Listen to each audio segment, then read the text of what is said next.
গিয়েছিল। এমন সময় একটি আসমানি দুনিয়ার দরজা খুলে গেল, আর ঠিক সেই সময় হযরত জিবরাইল আলাইহিস সালাম তার বিশাল নুরানি ফেরেশতা বাহিনী নিয়ে বোরাক সমেত রাসূল সাল্লাল্লাহু আলাইহি ওয়াসাল্লামের সামনে উপস্থিত হলেন।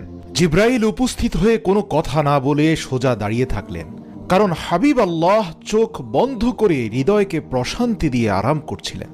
হযরত জিবরাইল আলাইহিস সালাম হাত বেঁধে দীর্ঘক্ষণ দাঁড়িয়েছিলেন আর ভাবছেন, যদি শব্দ করে তাকে জাগ্রত করি তাহলে হাবিব আল্লাহর সাথে বেয়াদবি হয়ে যাবে।